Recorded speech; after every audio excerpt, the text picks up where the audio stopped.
online. Vou dar primeiro boa tarde para todo mundo. Essa aqui é uma live exclusiva para os associados da BGD, especial. Normalmente, nesses tempos da pandemia, nós fizemos mais de 35 entrevistas e 12 webinars.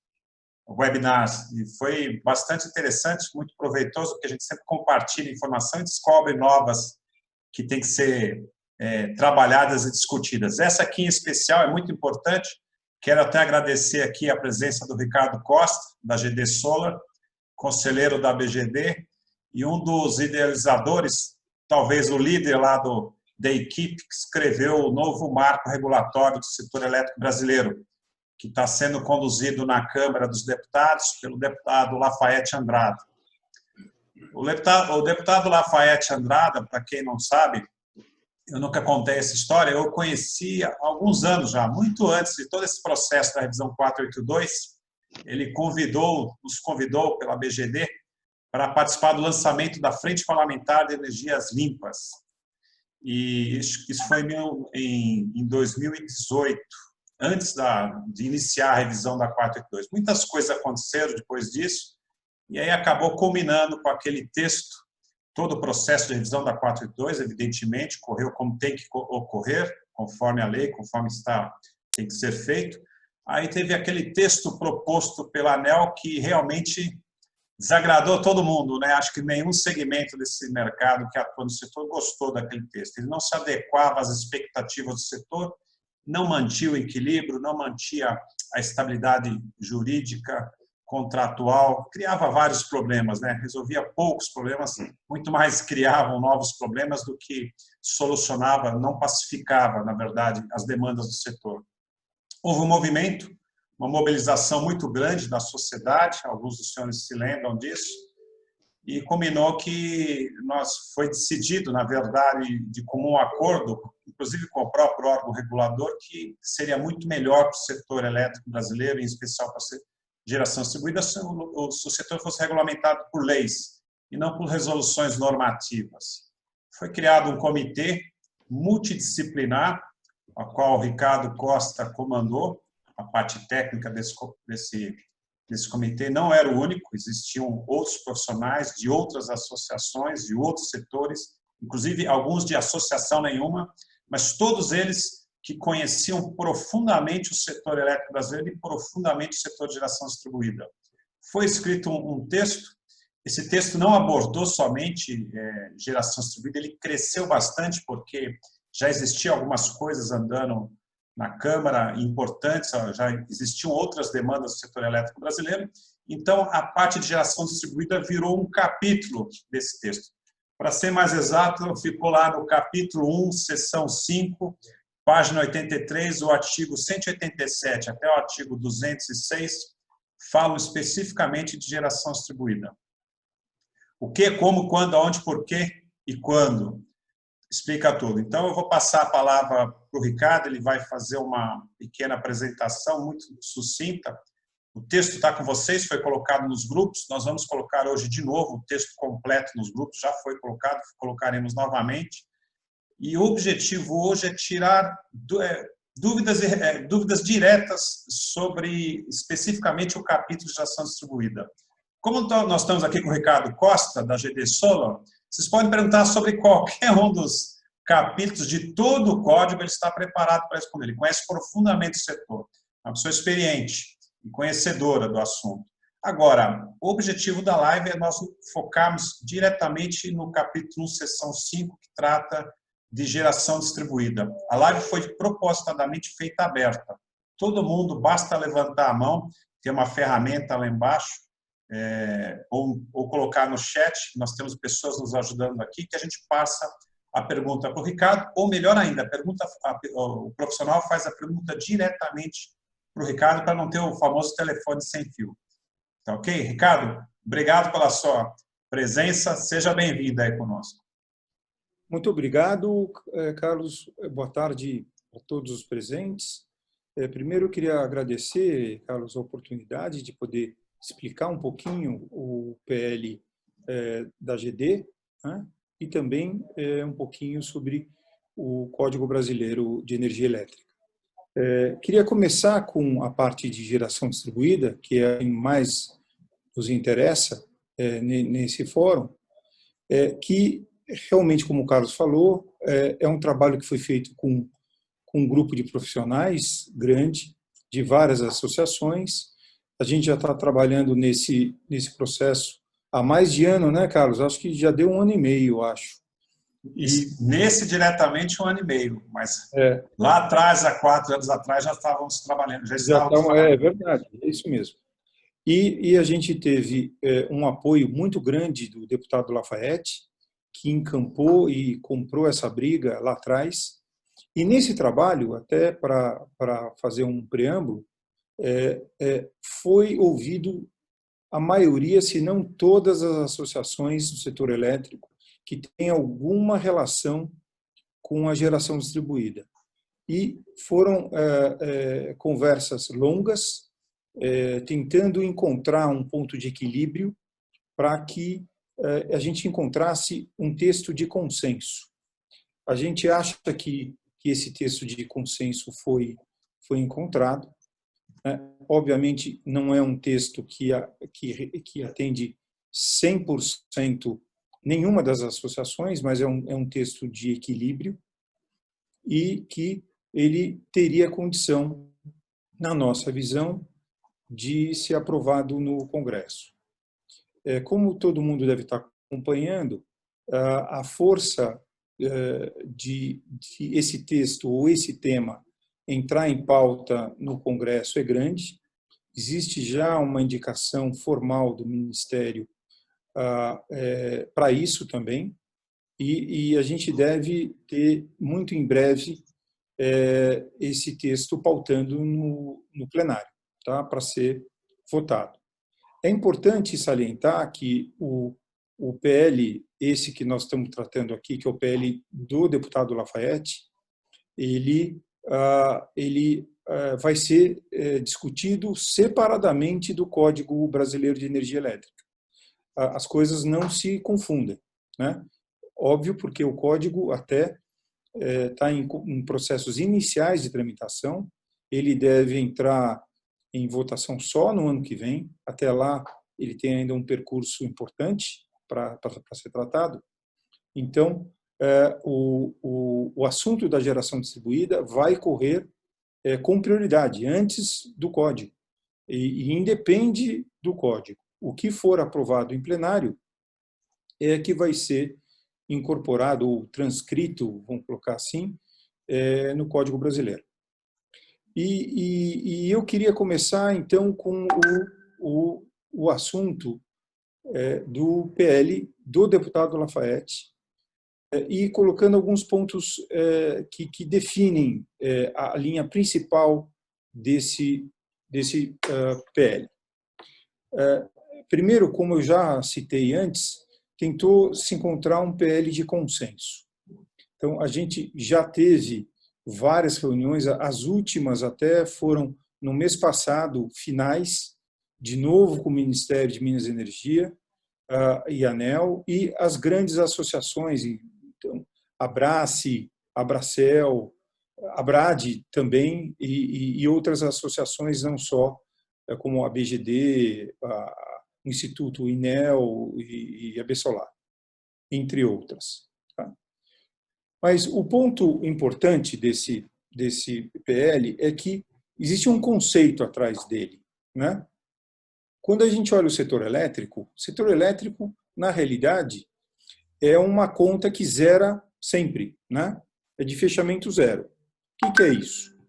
Na realidade, a gente tem uma necessidade de uma receita para atender as despesas, os custos de operar o setor elétrico, e que vamos dizer assim, esses custos são rateados. Então, quando a gente define aqui no PL ou discute tarifa, na realidade a gente está discutindo um critério de rateio disso daí, né? De tal forma que esse rateio cubra os custos do sistema.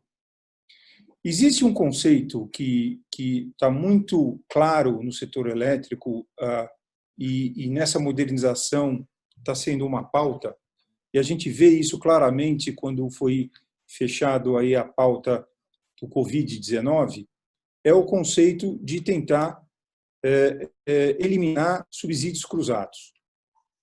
E nesse caso específico, a geração distribuída ela traz benefícios para o sistema. E a gente tentou incorporar esse conceito dentro do PL de tal forma que a gente conseguisse ter um texto e um conceito que, garantisse a sustentabilidade da geração distribuída, para o crescimento dela. 2, criasse condições para que a gente não tenha mais no futuro uma discussão sobre o tema, por desequilíbrio. Chegar alguém e falar, não, vamos mudar essa lei, vamos criar uma outra regra e penalizar a geração distribuída e criar um ambiente estável e sólido para que o nosso mercado, a geração distribuída, possa crescer e se difundir no Brasil inteiro. Esse é o conceito. Outro conceito, que eu até conversei antes com o Carlos e pedi autorização até para ele para poder mostrar, é demonstrar para todos que o impacto do PL do Lafayette sobre a regra atual, ele tende a ser neutro. No final do dia, nós não vamos mudar muito o que nós temos de custos já no sistema. Então, essas discussões que a gente ouve como mudança do prazo de amortização ou outros temas desse jeito, na realidade, isso não ocorre. E é isso que eu vou tentar demonstrar para vocês. Tá?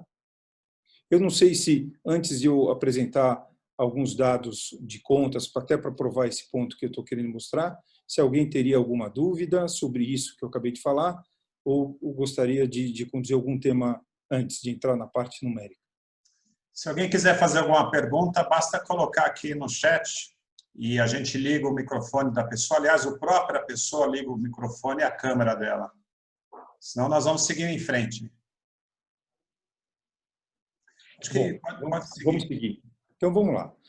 O primeiro conceito que foi discutido bastante, e isso envolveu bastante o Ministério e o Congresso, foi o objetivo do PL da geração distribuída.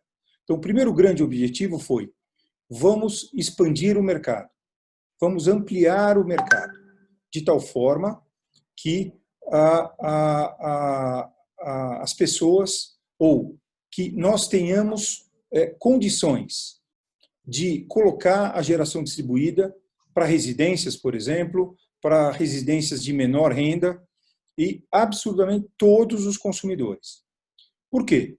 Porque a regra atual ela cria um elemento que impossibilita que consumidores da baixa tensão com uma fatura ou um consumo de energia menor não consigam migrar, não consigam ter a geração distribuída. Tá? Então, uma das mudanças foi de viabilizar para todas as unidades consumidoras. Segundo conceito, e aí foi um conceito mais até do próprio Congresso, é de viabilizar a geração distribuída para a residência, né? Para que o que nós chamamos de geração compartilhada possa ser uma ferramenta útil para que a gente consiga colocar o mercado residencial dentro da geração distribuída. Não só limitado ao rooftop, mas também ao rooftop. Né?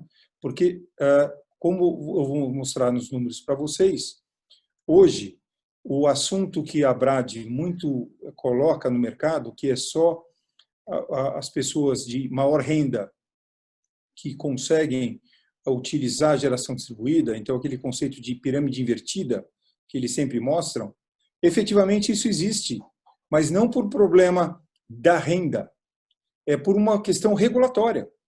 A gente tem uma barreira regulatória que impede que os consumidores de menor consumo, menor renda, possam utilizar a geração distribuída. E o PL desenhado pelo deputado Lafayette, ele visa eliminar esse efeito. Né? E o segundo ponto importante dessa questão foi também com uma discussão bastante, vou usar o termo acalorado, né, dentro do Congresso, dos líderes, nós estamos falando dos partidos, né, foi de diferenciar o que eles chamam, de novo, o consumidor residencial, do consumidor comercial e do grande consumidor, né, que seria o que eles chamam da geração remota para grandes consumidores, como é feito bancos, telecoms e outros dentro disso daí. Então, o PL ele foi construído com essa visão. Outra coisa que foi considerado dentro do PL foi de tratar do maior número de pontos que a gente tem de problema no setor, né? Então, envolvendo questão de conexão, definindo claramente o bioptante, deixando bastante claro e explícito que quem fez as implantações até agora, né, que estão conectadas, e mais, que protocolem o pedido de conexão, tá, até o início do ano que vem, permaneçam com 25 anos nas regras atuais, né? Quer dizer, garantindo o que a gente chama de uma segurança regulatória sobre um marco regulatório. Então, isso ficou bastante explícito dentro do PL. Outro ponto que é importante dentro do PL é que foi muito discutido a questão, e aí com o Ministério e com a ANEEL, sobre o que é o impacto da geração distribuída no sistema elétrico brasileiro. E por que essa discussão foi mais complexa? Porque dentro do atual marco regulatório, ou de todas as leis, que daí a gente vai falar, quando a gente falar do Código Brasileiro, a gente pode entrar nesse detalhe. Hoje, o que nós temos na letra da lei, não existe uma instrução para avaliar ou considerar o efeito locacional, tá? Ou um benefício ambiental, ou benefícios horários, né? Nós sabemos que a geração distribuída traz esses benefícios, mas essa instrução no atual código não permite essa avaliação. Por isso, a posição da ANEEL, olhando simplesmente a questão tarifária, sem considerar esses efeitos, né? Então, o caminho foi tratar isso como sendo um projeto de política pública, onde haveria uma instrução do Congresso dizendo, olha, precisa considerar isso daí, e mais do que isso, precisamos estimular a geração distribuída no âmbito de política pública, tá? Uma coisa interessante é que essa discussão sobre considerar efeito locacional, efeito horário, efeito ambiental, já era uma discussão que estava sendo feita no setor, e não é pela geração distribuída, e isso já estava previsto para entrar no Código Brasileiro, tanto é que está, tá? Porque é uma necessidade de todo o setor. Então, dentro dessa prerrogativa, né, e dentro também de uma política pública, esse PL, escrito e desenhado pelo Lafayette, ele tem base jurídica, base legal, né, para a gente conseguir implantar. Mas, volto a dizer, ele tenta buscar um equilíbrio, né? Então, o que nós estamos falando?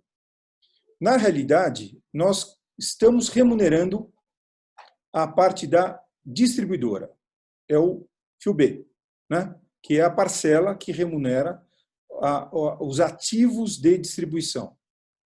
E vou voltar ao início de como eu comecei a apresentar essa palestra, que é o setor elétrico é algo que fecha em conta zero, né? A gente tem custo e os custos eles são rateados. Esse rateio, então a gente discute a questão só do custo, mas é como rateá-lo. E a tarifa é a forma desse rateio para que gere receita suficiente para que o sistema se remunere, né? Então, nós entramos numa discussão onde, ok, reconhecemos que utilizamos o sistema da distribuidora. O fio está lá e nós utilizamos ele, né? Vamos remunerar a distribuidora. Como remunerar a distribuidora? Quando a gente olha a regulação atual, essa remuneração da distribuidora já ocorre de uma certa forma. E vocês vão ver no número que é praticamente a remuneração necessária. Nós temos duas remunerações do sistema da distribuidora. Agora falando da questão remota, tá? Que entra a geração remota e a compartilhada, né? As usinas pagam a demanda de uso do fio para fazer a conexão como uma demanda de carga, né? A gente paga isso daí, todos pagam, né? E a segunda remuneração que você paga para a distribuidora é a disponibilidade. E não é desprezível esses dois valores, né? Vocês vão ver numa apresentação numérica que eu vou fazer na sequência. O que nós estamos fazendo? Fazendo a mudança do critério desse pagamento, mudando a forma desse rateio, tá? De uma forma a que as coisas fiquem mais aderentes à não existência de subsídio cruzado e dentro da base do marco atual das leis que nós temos, tá? Então, a primeira mudança é você não pagar a conexão da usina pelo fio, pagando o fio de carga. Porque, de um jeito ou de outro, nós somos uma geração e nós estamos injetando energia no sistema e não tendo um fluxo de carga, quer dizer, não é do sistema para a planta, é da planta para o sistema, né?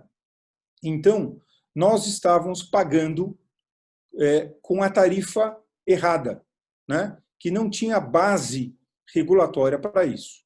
Então, a mudança do PL do deputado Lafayette, primeiro vamos pagar a TUSD de geração para as usinas que se conectam no sistema. Segunda questão como falei, vamos pagar a TUSD fio B, a parcela da concessionária. Então, na realidade, a gente está querendo pagar a TUSD de conexão de uma usina, como se fosse qualquer geração, a componente B dela.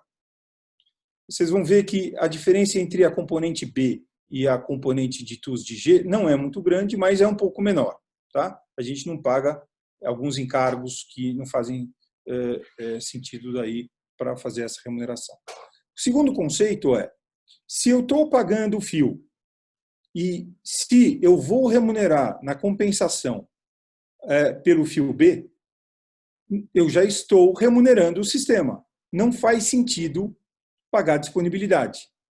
Porque a disponibilidade é um conceito que foi criado lá atrás, nós estamos falando da época de 60, onde tinha como se fosse um pagamento mínimo de qualquer consumidor pelo uso do sistema. Foi arbitrado esses 100 kW pela tarifa e, dependendo do nível de tensão, ele passa por 50, 30, e isso foi definido como disponibilidade. Mas não faz sentido você pagar a disponibilidade se eu já estou pagando o fio B. Então, o PL do deputado Lafayette elimina a questão da disponibilidade. E esse efeito de eliminar a disponibilidade é o que permite a abertura do mercado para todos os consumidores, e vocês vão ver.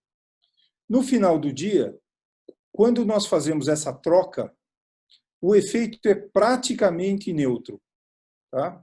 Quer dizer, uma coisa compensa a outra, tá? E no final do dia, as usinas remotas, intracompartilhada também, não terá um efeito importante dentro desse processo.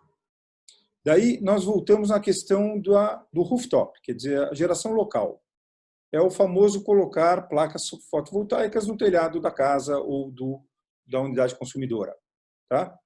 Vocês vão ver que, pela questão da disponibilidade, então isso acontece na remota também, mas no rooftop ele fica muito mais claro esse problema. Obviamente que nós temos uma geração fotovoltaica que não é uniforme durante o ano.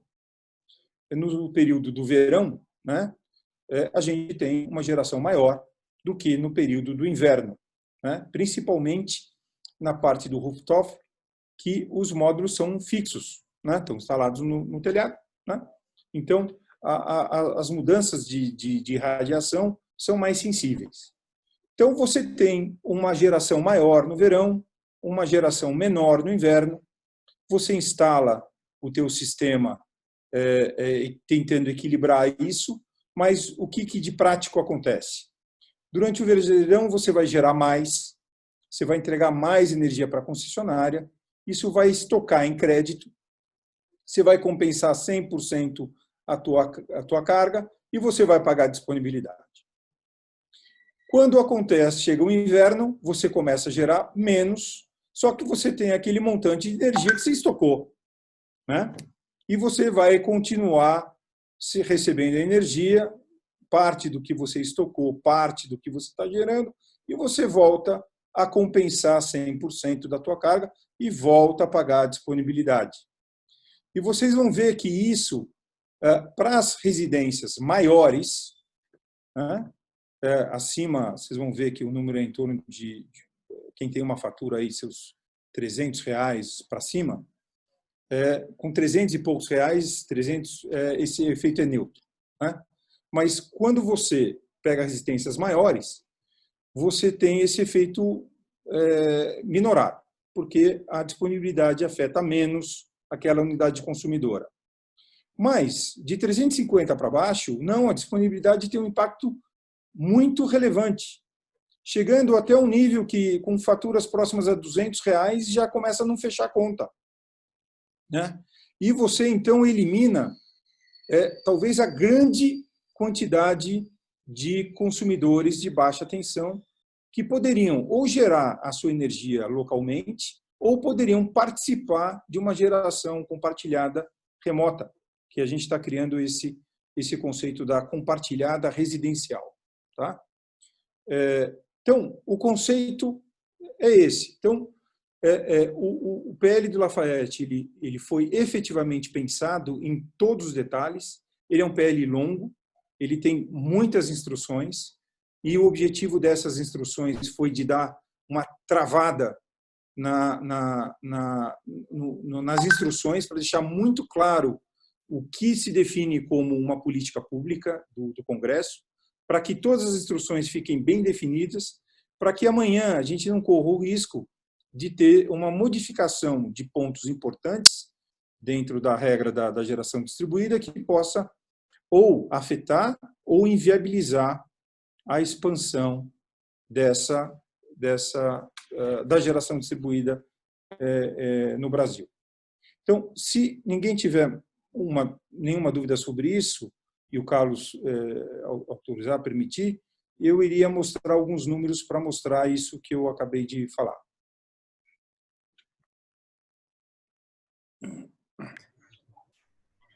Não estamos te ouvindo, Carlos. Acho que o microfone está fechado, seu.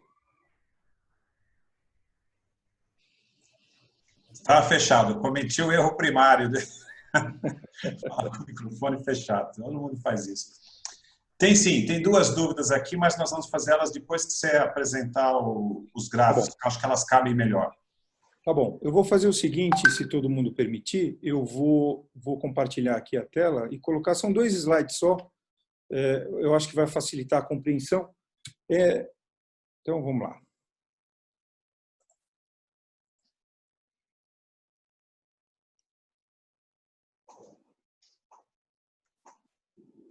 Não sei se está todo mundo conseguindo ver a tela.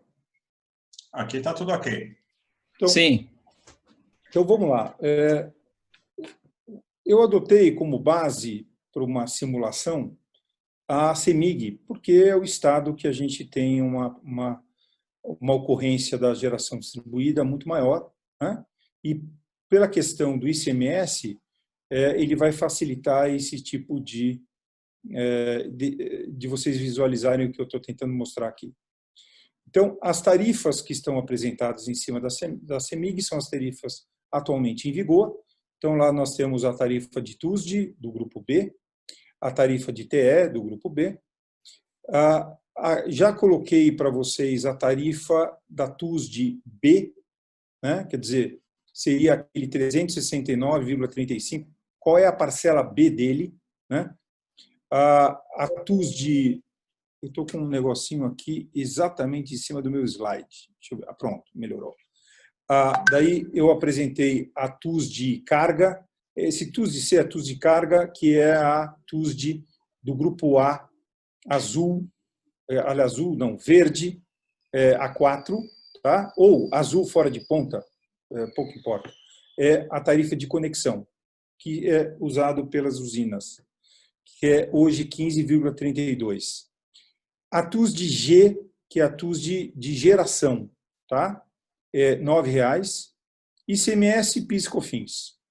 Importante salientar que as tarifas apresentadas não têm o PIS/COFINS e também não têm o ICMS nesses números. O segundo elemento que eu adotei aqui na apresentação foi considerar uma usina típica aí para a gente fazer as contas.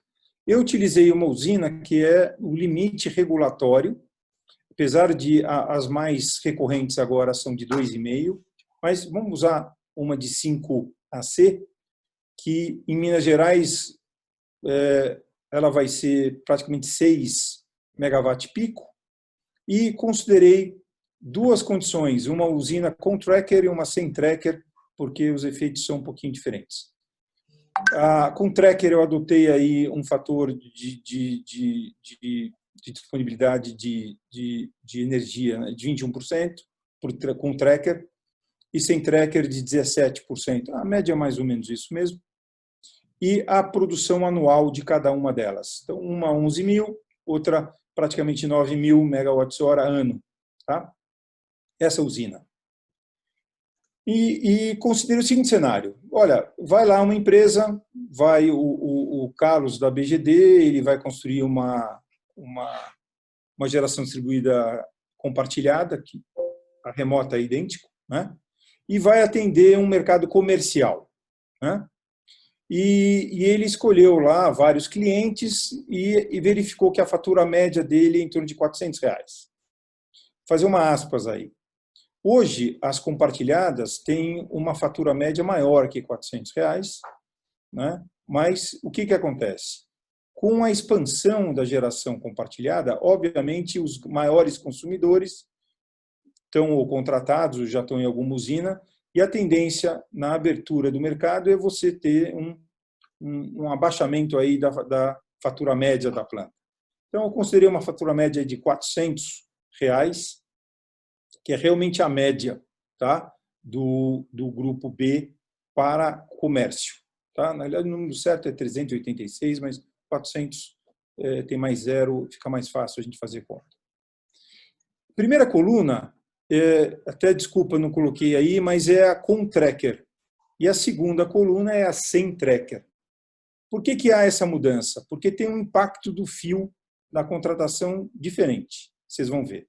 Tá?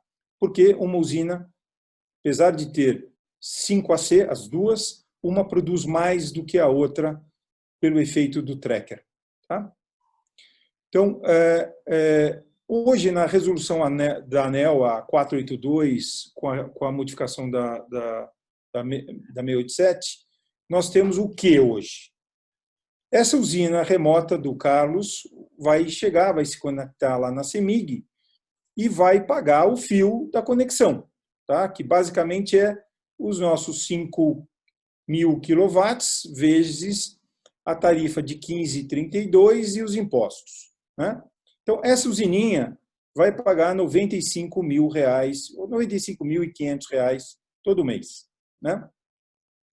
Com tracker ou sem tracker, vai pagar o mesmo preço, tá?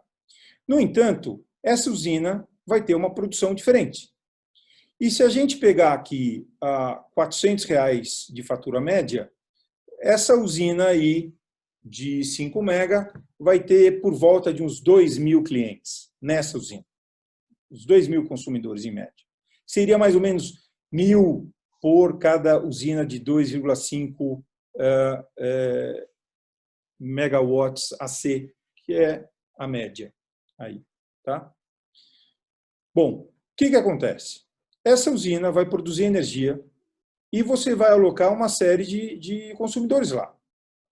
E você vai dar a porcentagem dessa usina para vários consumidores de forma a que a expectativa de geração de energia tua compense uma parte razoável desse consumidor, ou até a totalidade. Tá? E o que acontece de novo? Você vai gerar mais no verão, menos no inverno, e vai ter, de novo, aquele efeito de estocar energia, depende de como você fez o balanço desse consumidor na tua planta, né? Para você ter um impacto maior ou menor da disponibilidade, do que ele vai pagar na disponibilidade. Você vai pagar disponibilidade toda vez que a compensação da energia do cara ficar abaixo de 100 kW. E você vai pagar a disponibilidade. Tá?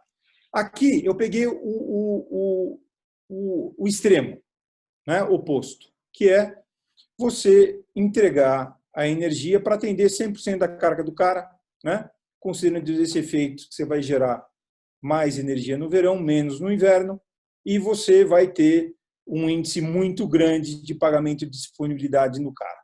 Né?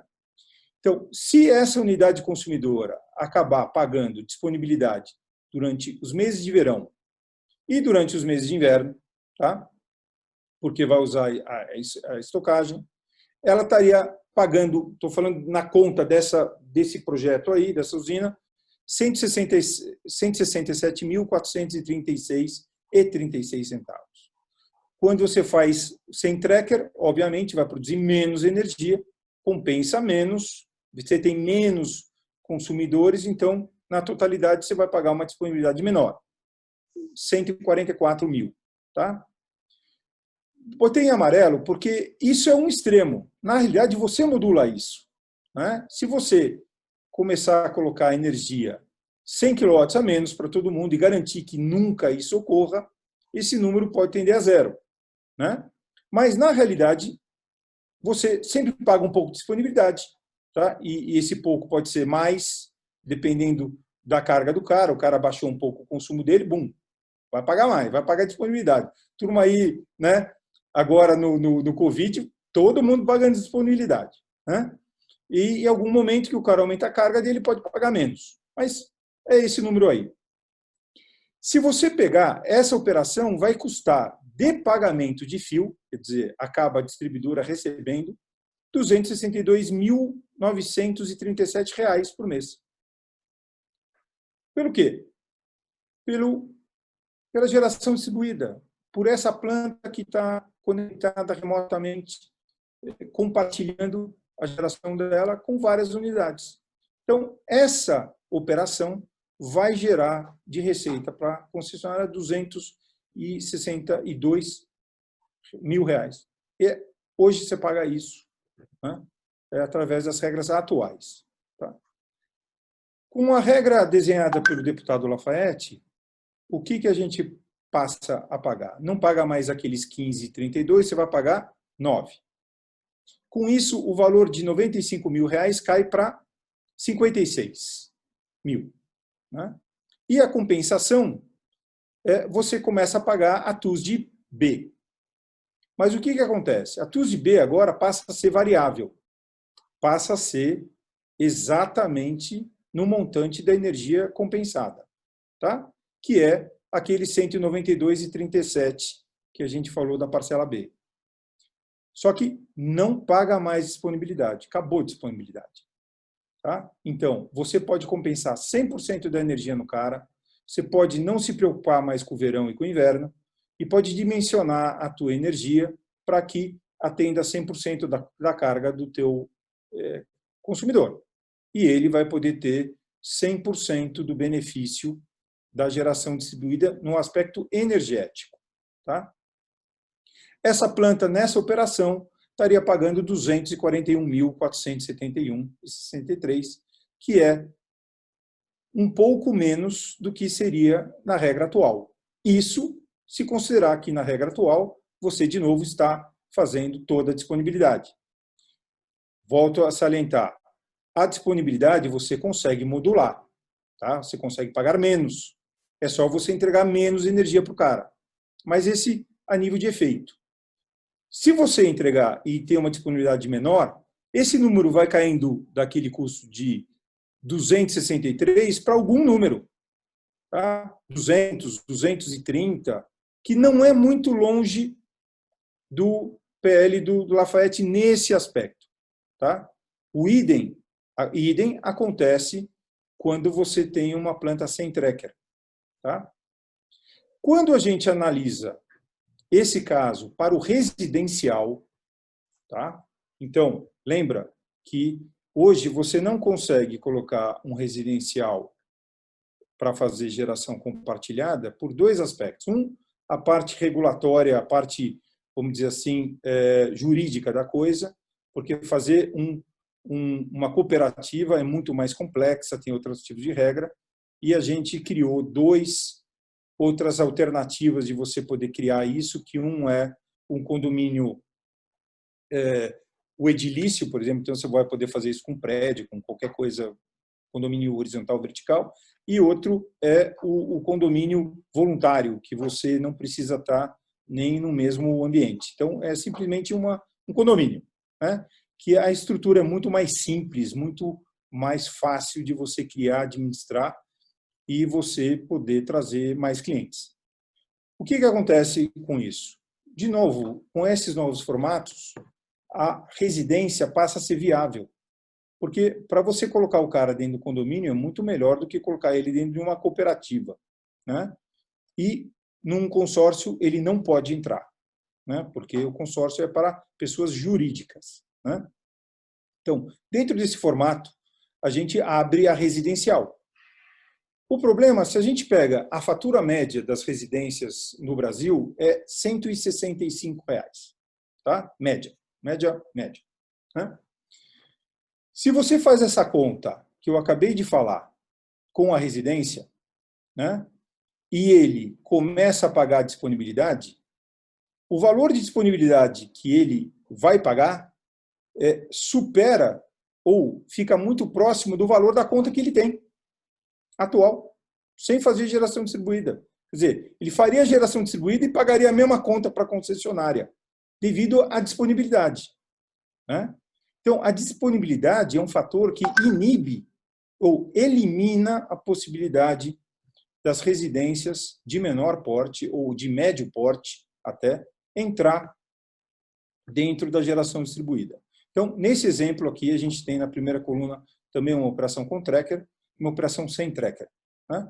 De novo, com as regras atuais, você não consegue fazer residência, tá? A não ser as bem grandes, né?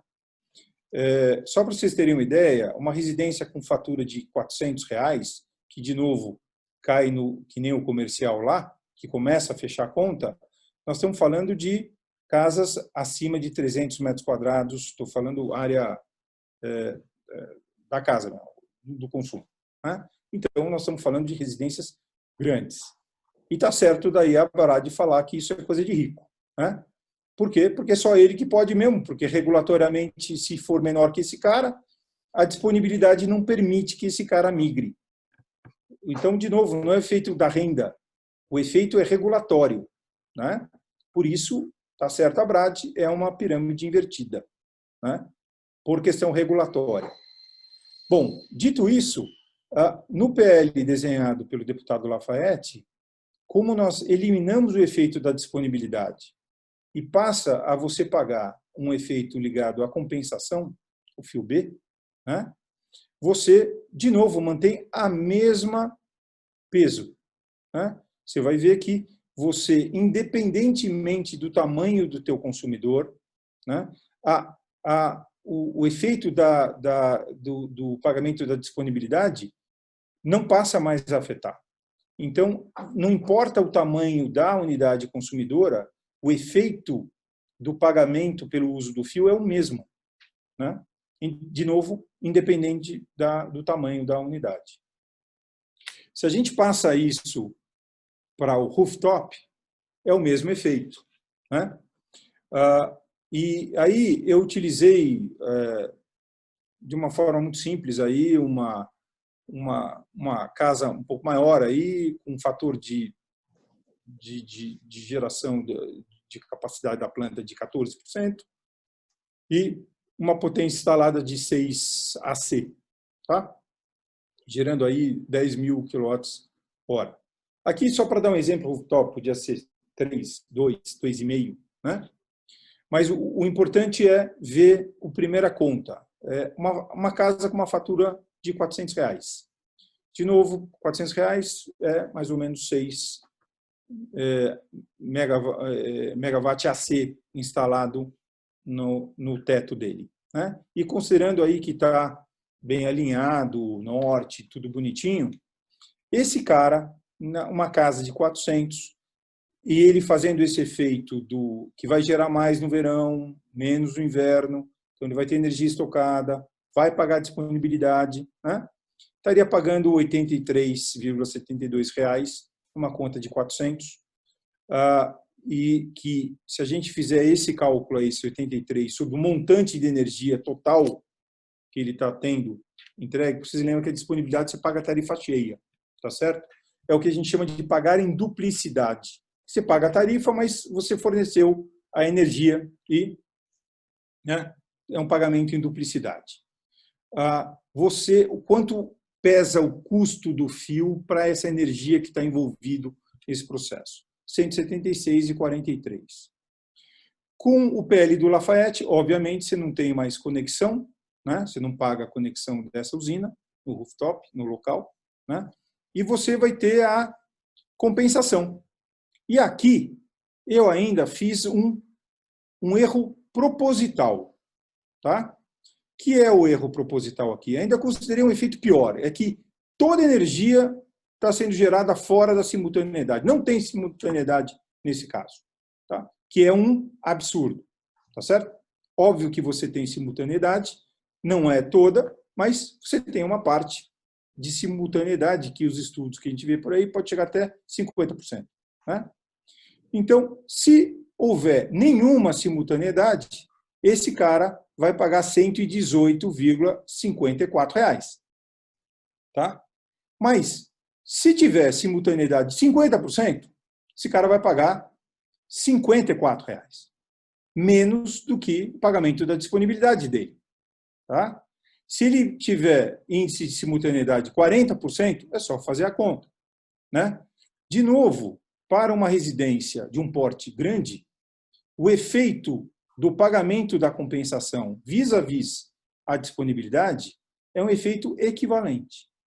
Só que, de novo, você não precisa se preocupar daí com a disponibilidade e você pode gerar 100% da energia do cara. O cara pode compensar, pode usar toda a energia do verão, toda a energia do inverno.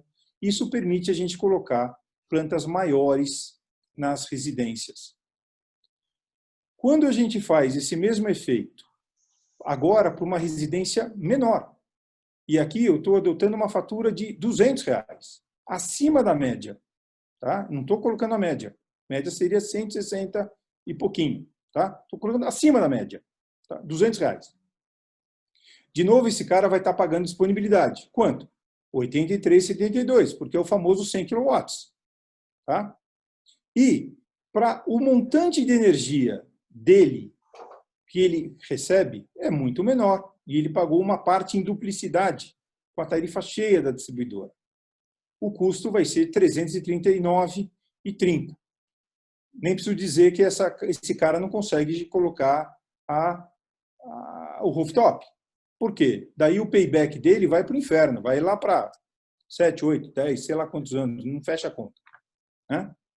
Mas, com o PL do Lafayette, a compensação, também considerei o efeito completamente extraordinário, 100% de não simultaneidade, quer dizer, o famoso zero de simultaneidade, que é um absurdo, tá? Esse cara pagaria R$ 61,64 na compensação, que seria menor do que os 83,72. E se for 50% de simultaneidade, 40% de simultaneidade, esse 61 vira 30. Tá? E esse 30 passa de novo a ser equivalente ao que é hoje. Tá? Hoje, para a residência grande. Daí, a residência pequena vai poder fazer rooftop. Então, no final do dia, basicamente é isso. Eu vou interromper aqui o compartilhamento. Então, basicamente, o que a gente volta? O que eu estou tentando demonstrar para vocês nisso? É que o impacto do PL do Lafayette não é maior ou sensivelmente diferente do que nós temos hoje, nas regras atuais. O que ele efetivamente faz? Ele faz uma redistribuição, tá, em tarifa do custo do sistema que nós estamos usando. Deixamos de pagar disponibilidade, que é um efeito fixo, né, de um jeito ou de outro, e que desequilibra, porque não considera de forma equivalente uma unidade pequena ou uma grande, tá certo? E inviabiliza os pequenos. Mas, por sua vez, cria um valor de uso do sistema variável associado à energia compensada, que, para a concessionária, é bom porque tem uma receita definida. Porque quando você faz disponibilidade, você pode manipular isso, de você produz menos, você está usando o sistema e não paga disponibilidade em alguns casos, mas também você não compensa toda a energia. Você não tem o efeito completo do sistema. Pagando variável associado à energia compensada, você tem um efeito que contribui com o sistema elétrico, pelo menos com a distribuidora, considera o efeito locacional, não paga a perda, tem o benefício da perda, não paga encargo pela mesma razão, e você consegue viabilizar uma ampliação do mercado para a gente de forma muito grande, né? E começa a viabilizar operações que hoje a gente não tem, por exemplo, as residências pequenas, médias, né? E o consumo pequeno e médio, o consumo comercial, desculpe, pequeno e médio. E você não inviabiliza o rooftop, muito pelo contrário, amplia o mercado para eles, e você estimula também a geração compartilhada e remota, então, porque além de possibilitar a entrada de consumidores menores, você amplia para o mercado residencial que hoje não tem acesso. Esse é um resumo aí do PL em linhas gerais, tá? Obrigado, Ricardo. Muito esclarecedora a apresentação, principalmente porque você mostrou os números, né, e comparou como que era, como poderá ser. E aí, olhando os números contra fatos, não argumentos, né? A gente... É importante, viu, Carlos, cada um simular o seu caso, né? Mas porque eu fiz casos genéricos, né?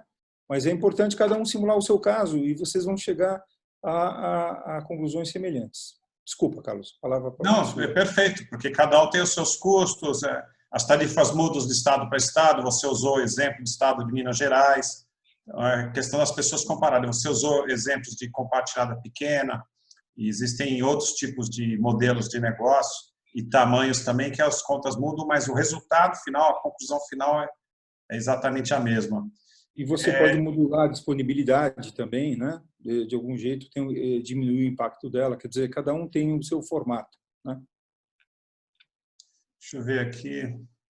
Aqui tem duas perguntas, nem tão relacionadas direto com essa apresentação que se fez agora. A primeira é do Fred, estava aqui, estava previsto no texto do deputado Lafayette Andrada, no texto do anteprojeto de lei, a utilização da CDE. Isso não pode impactar ou inviabilizar o trâmite disso na Câmara? Esse tema da CDE foi discutido isso abertamente com o Ministério, com a ANEEL, com a Abracel, com todas as associações, com a aprovação deles. Tá? Existe um impacto que você... Daí é um pouquinho de setor elétrico. Tá? O setor elétrico, como eu falei para vocês, é um setor de conta que fecha a zero. Tá?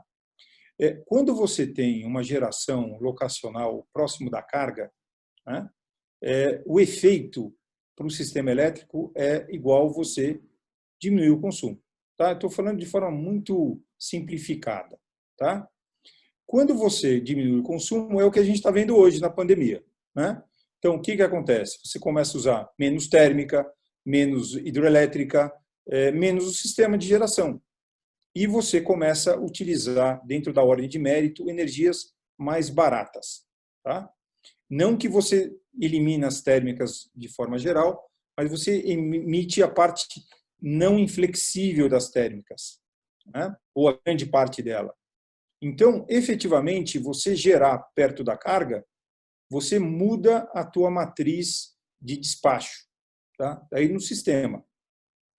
O fato de você diminuir a geração do despacho, você reduz o custo da parcela A, ou energia, porque efetivamente o despacho começa a ser um pouco mais barato. E quando você equilibra isso com a geração distribuída, esse efeito, de novo, é neutro. Né? Até ao contrário, apesar de a gente ter um impacto de CDE, que ela começa, ela vai caindo, né? O efeito na parcela A é maior. Então, no final do dia, o efeito final do setor elétrico de custo, o impacto é muito reduzido ou próximo a zero.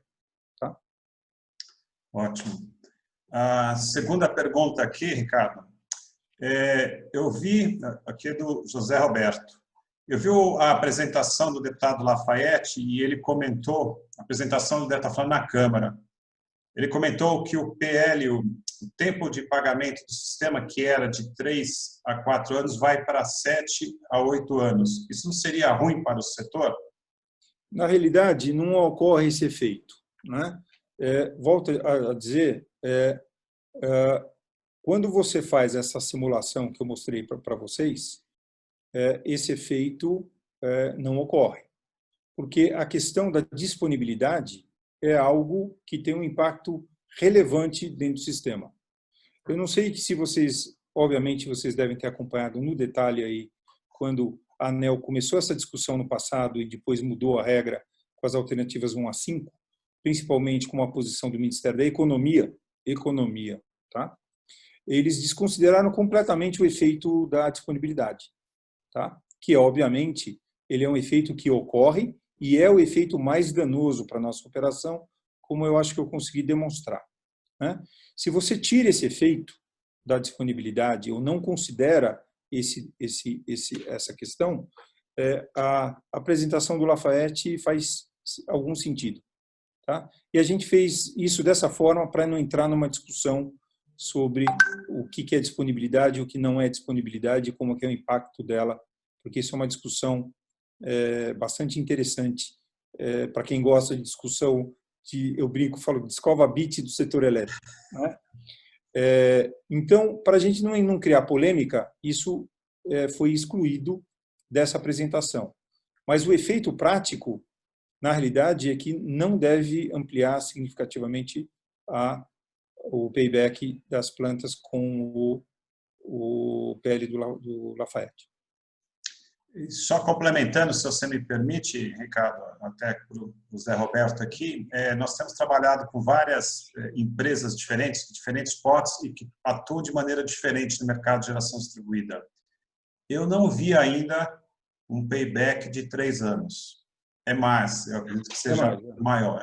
Quando você coloca todos os custos inerentes, diretos e indiretos, custos e despesas, e você faz o cálculo com bastante parcimônia, você chega a um valor maior que isso. Seria ótimo se fosse somente 3 anos. É verdade. Ele realmente é maior do que isso. É maior, mas o que estou repetindo o que eu já falei, o impacto do PL do Lafayette, você pode analisar de 2 formas. Nas unidades consumidoras de menor porte, vai ser ao contrário, vai viabilizar ela. Não é que em 770, o PL é impossível hoje, né? Não é que vai reduzir, além de reduzir, vai viabilizar, né? Para as unidades consumidoras de maior porte, no qual a disponibilidade tem um impacto menor, você vai ter efetivamente uma possível ampliação do payback, mas nada na linha do dobrar ou aumentar nesse nível.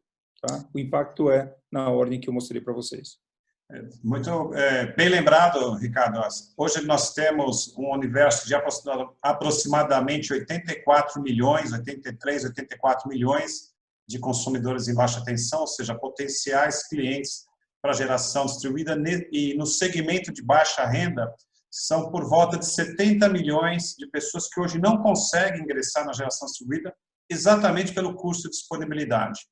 Nós temos no nosso mercado um segmento de empresas que atende esse perfil, mas o pessoal de baixa renda não consegue por causa do custo de disponibilidade. Ou seja, com a proposição desse anteprojeto de lei, caso aprovado, nós vamos inserir no mercado 70 milhões de novos clientes para a geração distribuída que conseguirão abaixar a sua conta de luz, né, a sua fatura de energia, e 70 novos milhões de consumidores para as empresas que atuam nesse segmento em GD.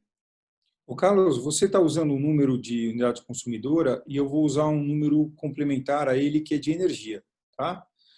Esse mercado que a gente está injetando ou viabilizando, ele representa 30% da carga do Brasil.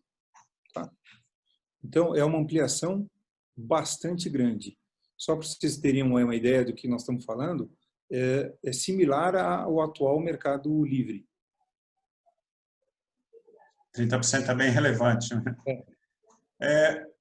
Outra pergunta aqui do Paulo Sossa.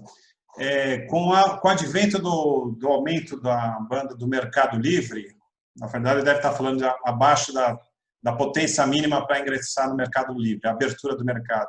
Como é que vão ficar as regras da geração distribuída? Essa é uma pergunta excelente, tá? E essa, se vocês lerem, agora estamos entrando um pouquinho no CBE, né? O Código Brasileiro de Energia Elétrica. Nós incorporamos uma série de melhorias no sistema, mas algumas coisas nós não trouxemos para o código. Uma delas foi essa, tá?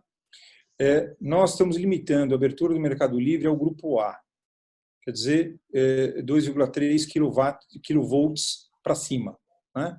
Quer dizer, não entraria o grupo B. Por quê? Porque não está claro, não existe nenhum benefício claro para o grupo B, a migração para o mercado livre. Eu não sei se aqui vai ser foro para discutir isso, mas só para pincelar os dois efeitos, a gente tem um modelo muito parecido com isso, que é o modelo da Espanha, né? E alguns países da Europa que adotam o mercado livre até o grupo B, né? E eles utilizam alguns sistemas interessantes.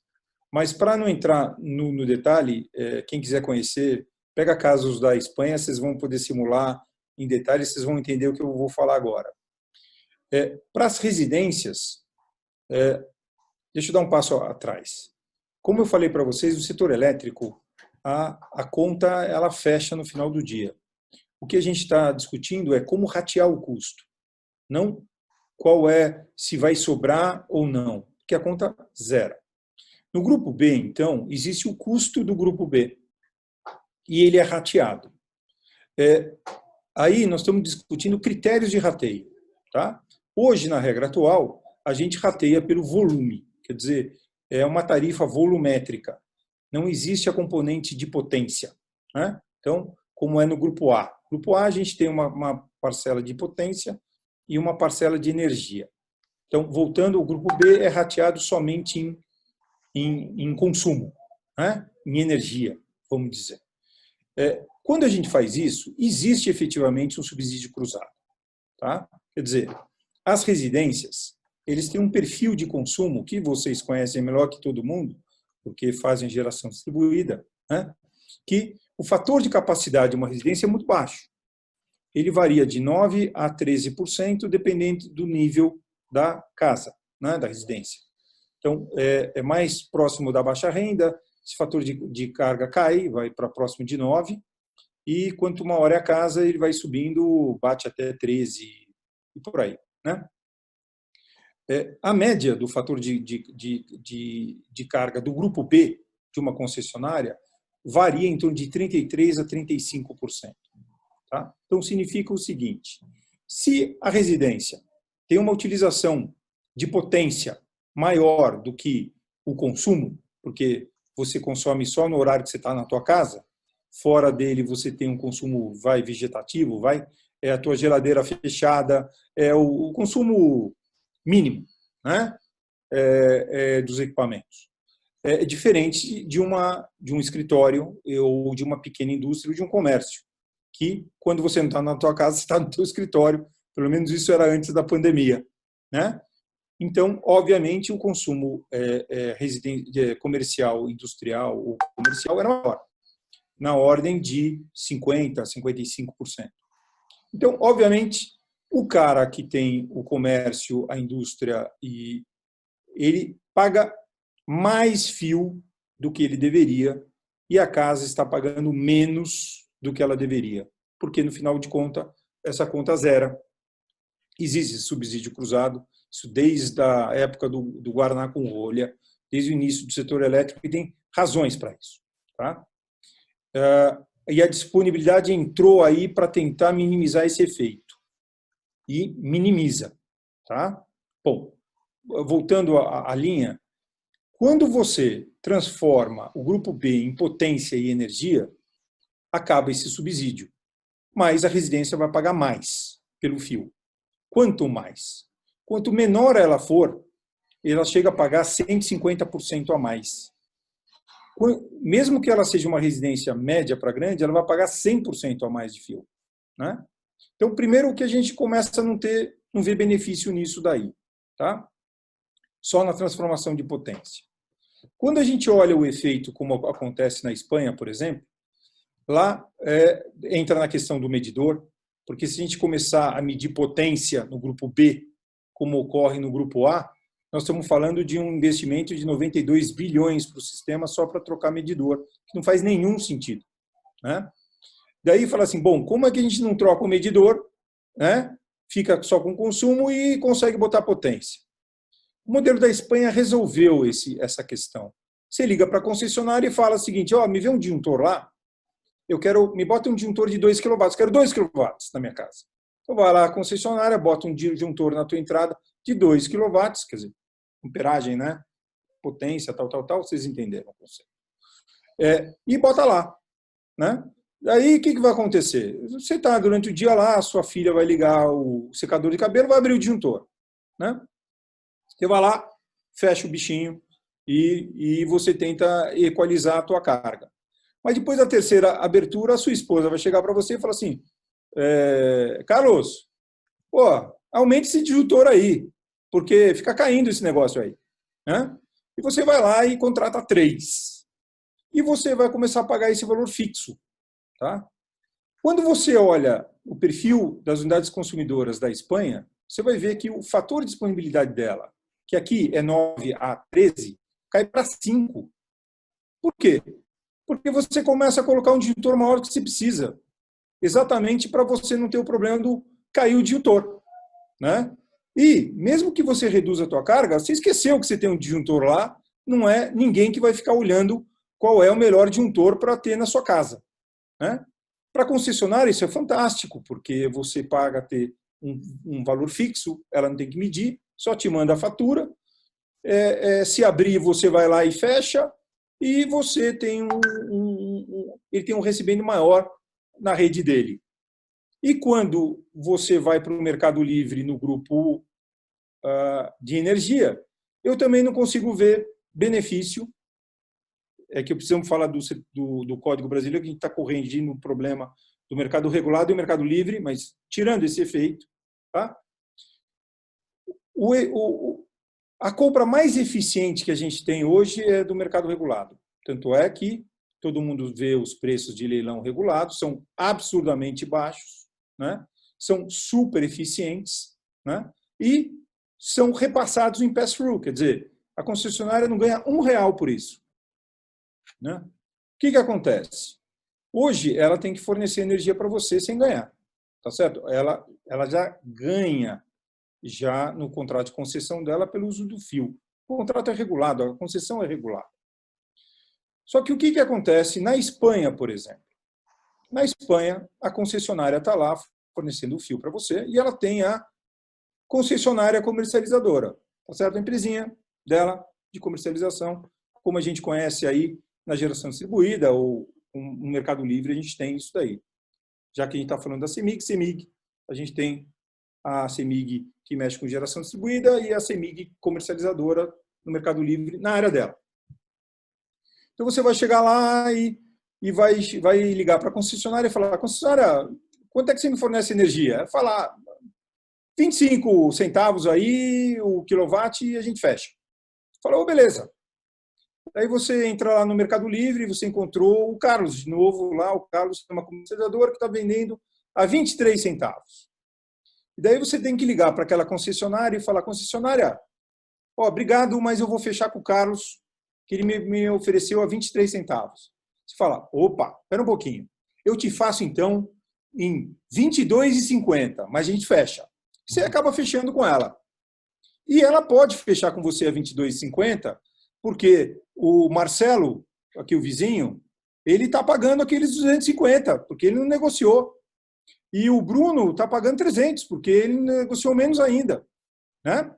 Então, quem brigar pelo preço, ela baixa e ela começa a ter uma reserva de mercado, porque você é obrigado a avisar ela que você vai ter um outro fornecedor e ela cobre o preço, né? E ela passa a ganhar energia, o valor pela comercialização de energia que antes ela fazia no contrato de fio, pass-through, não ganhava nada por isso, né? Então, o fato de você escolher o teu fornecedor ou pagar por potência, pelo menos o Ricardo, eu falando, não consigo ver nenhuma vantagem, né? Posso estar completamente enganado. Se alguém me mostrar algo diferente, eu dou o braço a torcer na mesma hora, né? Mas hoje eu não consigo ver uma vantagem para o consumidor de baixa renda, ou baixa renda não, consumidor do grupo B, migrar para o Mercado Livre, né? Porque, de novo, ele vai ser muito pequenininho perante o mercado, né? E hoje ele não é assim, porque ele é tratado como mercado regulado como sendo um grande consumidor regulado. A gente precisa resolver o problema do mercado regulado e o mercado livre, né? Que a gente trata isso bastante no código, esses efeitos de subsídio cruzado, daí sim tem um grande, porque o mercado regulado é ele que paga a segurança energética do Brasil, né? Então, isso que eu falei para vocês de térmica, inflexibilidade térmica, a diversidade da matriz energética e tal, quem paga é o mercado regulado, para manter o sistema estável. No Mercado Livre, você compra exclusivamente por preço. Então, você pode só comprar de eólica ou solar de grande porte e beleza. Então, o Brasil só tem eólica e solar, né? Por efeito de Mercado Livre. E o mercado regulado fala: bom, mas precisa ter aquela térmica para manter o sistema estável e precisa ter as PCHs, precisa ter o sistema, precisa ter essa matriz aqui e quem paga é o regulado, né? Então, obviamente, o preço do regulado fica mais alto, né? Por quê? Porque ele tem a segurança energética. O que a gente está colocando no código e já veio contribuições do PL 232 para isso, ele faz isso, né? Ele equilibra as questões de segurança energética também para o Mercado Livre e algumas questões que daí nós que colocamos para melhorar, para você ter esse efeito minorado entre mercado livre e mercado regulado, vamos dizer, para efeito pelo menos de subsídio cruzado, né? E que vai minimizar ainda mais esse efeito. Então, colocando a termo, hoje não está previsto no código, pelo menos não está até o momento, tá? A abertura para o grupo B.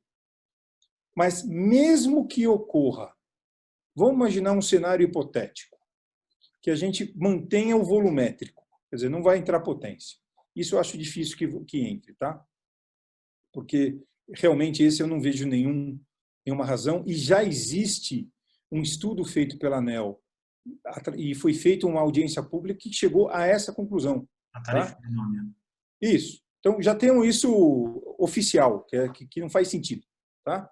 Então, é mais difícil, né, quando você tem ainda o estudo oficial pela própria agência mostrando a inviabilidade disso, você chegar no ambiente do Congresso e justificar que a Dona Maria da residência vai pagar mais fio, né? Não passa, né? Na minha visão, Ricardo, tá? Então, eu acredito que um cenário que pode ocorrer é você manter o volumétrico e a energia poder operar no Mercado Livre, porque uma coisa não inviabilizaria a outra. Neste caso, especificamente, e da forma que também a gente está colocando no código, também como... Aí precisa falar um pouco mais do código, também vai permitir que a geração distribuída seja muito competitiva. Tá? Obviamente que vai ter uma competição. Oi? Como é que é, Carlos? Ela seja competitiva nos dois ambientes, no ambiente privado e livre. Nos dois cenários, ele vai ser competitivo e vão para frente. Né? Eu acho que eliminar ambientes de competição, a gente tem dificuldade, ainda mais na tendência da modernização do mercado, mas se você garantir que essa competição seja justa e equilibrada, o efeito é menor. Né?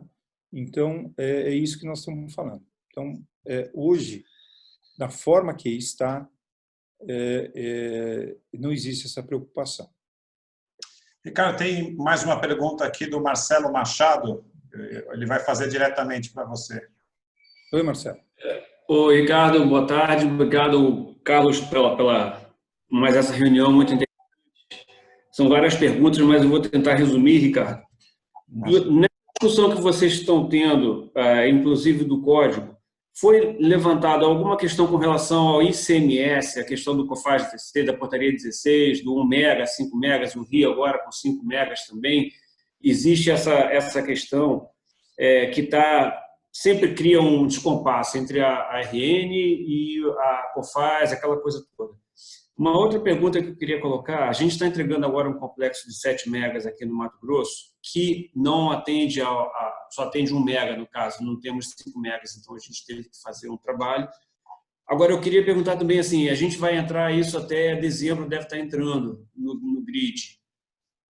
Pelo que você mostrou, aparentemente a conta fica melhor a partir do PL do Lafayette. Ok. Eu posso migrar, eu posso não optar por manter a regra atual e passar a usar a conta melhor num complexo de 7 megas, por exemplo, usando a questão do Lafayette. Vai haver essa alternativa para a gente? E a última, só para fechar... Eu estou anotando aqui, tá? Em relação à tarifa branca, são essas três perguntas. ICMS, COFAS, etc., se a gente pode migrar depois que entrar com um projeto grande ainda esse ano para a regra nova, e se você pensou, se foi pensado alguma coisa de tarifa branca. Eu acho que isso aí já satisfaz a minha curiosidade. Carlos, mais uma vez, obrigado. Obrigado, Ricardo. Obrigado, Marcelo. Então, vamos lá. Primeiro, sobre ICMS. Marcelo, assim, o setor elétrico ele não pode regular impostos. Tá? Ainda mais o ICMS é um imposto estadual, né? Ele segue leis estaduais. O Congresso, o governo federal, não entra nessa seara. Obviamente que durante todo esse processo, e a gente teve várias reuniões com o pessoal de ICMS dos estados e de CONFAS, e vocês sabem que essa é uma discussão bastante dura, complexa. A gente está num momento também de Covid, e os estados estão com um problema importante aí de receita. Então, é uma discussão bastante complexa e o governo federal, o Congresso, tem zero de ingerência de comando. Quer dizer, não dá para colocar nenhuma ordem dentro do PL ou do CB, do Código Brasileiro de Energia Elétrica, que trate de ICMS. Tá? Então, espero ter respondido a primeira pergunta. A segunda pergunta, tarifa branca. Efetivamente, a tarifa branca é algo que existe, tá em vigor, né? É uma opção. Né? Quer dizer, de qualquer jeito, você precisa simular o teu o teu consumidor. Depende do perfil de carga que ele tem, a tarifa branca é mais vantajosa do que outros caras que têm um perfil mais residencial, com carga, mais consumo no horário pesado, né, da branca. Daí é uma questão de fazer conta, né? Obviamente que com tarifa branca é permitido fazer geração distribuída, isso já é assim, isso não foi alterado, tá? Aliás, não foi nem tratado, né? Foi mantido o que é. E com relação a migrar ou não, essa é uma questão muito interessante. A gente discutiu algumas vezes sobre esse tema. Esse artigo entrou e saiu já algumas vezes do PL. Como precisa ter coisa para ser discutida no Congresso, né? Porque não quer dizer que a gente coloque um PL lá, o do Lafayette, o do Beto, vocês sabem que tem de PLs lá, acho que tem uns... A última vez que eu listei estava mais de 10, o Carlos. Né? Mais de 40. Só que, pronto. Só que ainda bem que eu parei no 10. 115 do sistema geral. Então, tem um monte lá. Né? Então, obviamente que vai ter discussão no plenário, né? E esperamos estar bem fundamentados, todos nós, através da BGD, né? E de outras associações do setor, para a gente conseguir tentar mostrar a razoabilidade de um texto para a geração distribuída. Aí, eu estou usando esse termo razoabilidade, porque para nós é importante que haja uma regra. Né? Hoje, não ter regra, todo mundo perde. Né? Havendo uma regra, a gente já sai no positivo. Obviamente que a gente tem que buscar uma regra razoável. Né? A razoável não é perfeita. Como diz, é razoável. Ela vai ter que atender todo mundo. Né? Quer dizer, vai ter um stick push aí. Né? A gente fez esse trabalho nesse ano e meio de conversar com realmente todas as associações. Teve muitas reuniões com a BRAD também, tá? Para tentar criar esse texto com o Ministério, com a ANEEL. Né? E, obviamente, você vai falar, é um texto perfeito? Não, não é. O Ministério gosta dele? Bom, melhor do que outros. A ANEEL gosta? É melhor do que outros. A BRAD gosta? Não gosta, mas é melhor que outros. E assim vai. Eu não acredito no texto perfeito para dizer, olha, a GD está botando um negócio lá e vai passar. Eu vou ser bem sincero, os nossos amigos do outro lado da mesa, eles são fortes também, né? E estão bastante embasados, né? No fundo, todo mundo quer um sistema equilibrado para que cresça de forma sustentável. Então, a gente precisa ter possibilidade de poder discutir na mesa. E essa questão da regra de migrar ou não, quer dizer, um cara optar no sistema atual, o que está agora, para a regra nova, porque vai vir vantagem nisso daí, assim, o Ricardo vai falar, tá? Na pessoa física. A gente tem essa regra em vários outros aspectos legais. Tá? Você pode optar por um marco. Você não pode ser obrigado a entrar no marco anterior, né? que não é bom para você. Mas você optar para o marco atual, saindo de um marco anterior, isso está dentro dos princípios do setor elétrico. Então, apesar de isso não estar hoje escrito esse comando, eu acho que é algo que é plausível de se fazer mesmo sem o comando. Tá, Marcelo? Essa é a minha visão. Bom, Ricardo, nós estamos aí com 1h30. Eu queria, então, agradecer a sua presença aqui conosco hoje. Obrigado aí por você ter respondido todas as perguntas. Parabéns pela sua apresentação. Parabéns também por você ter trabalhado duro aí alguns meses, escrevendo junto com outras pessoas, mas liderando esse grupo, novo marco regulatório do setor elétrico brasileiro. Nós vamos ter um trabalho grande agora pela frente, né? Os próximos meses aí vão ser de muita luta. Nós ganhamos algumas batalhas aí no passado recente, mas a guerra total ainda ela está para vir, né? A pior batalha, que é a consolidação, porque, como você bem disse, é muito melhor nós termos um setor regulado por leis do que ele regulamentado por resoluções normativas, que causam muita confusão e nos trazem uma instabilidade que nenhum empresário quer trabalhar nesse ambiente de instabilidade jurídica regulatória. Com a lei, e nós esperamos que seja a melhor possível para o setor de geração distribuída, para os empresários e, consequentemente, para o setor elétrico brasileiro, a gente espera que seja melhor e a que mais alavanca esse setor, que é o que mais cresce no mundo hoje. Eu quero agradecer a audiência também, todo mundo aí que parou no meio da tarde para nos ouvir, as perguntas que foram colocadas. As outras aqui, elas são muito similares às que já foram feitas. A gente vai procurar essa webinar aqui, essa live, ela foi gravada, vai ficar disponível no site da ABGD ligado ao YouTube. E não se esqueçam que tem lá o e-book de geração distribuída que explica tudo sobre geração distribuída lá no site da ABGD, ele é gratuito. Basta entrar lá e baixar. Então, eu estou vendo aqui o Guilherme Crispim apareceu, ligou a câmera, presidente do Conselho da ABGD. Você quer falar alguma coisa, Guilherme? Não, agradecer o Ricardo. Vou ver de novo, viu, Ricardo? Vou ver no final de semana. Então, uma boa leitura. Só 200 e poucas folhas, 408 artigos, uma coisa tranquila. Olha, eu vou te falar uma série do Netflix. Eu imagino que está todo mundo aqui assim. A hora que eu peguei e coloquei isso aqui do fone de ouvido no ouvido, eu falei, não estou bem, não. É legal parar.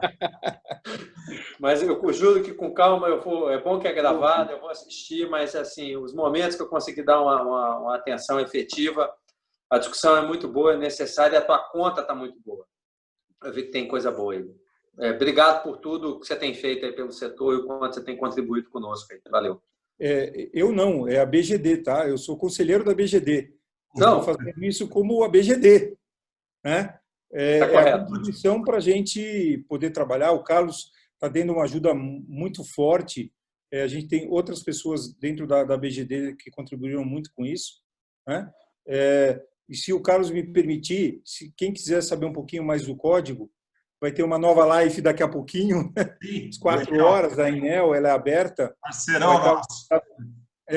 Vai estar o deputado Lafayette também para comentar alguma coisa sobre o CBE, né? Mas eu que queria agradecer todo o apoio que a BGD está dando.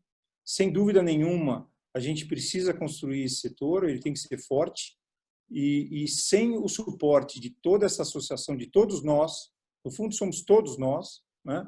A gente não conseguiria chegar onde a gente chegou.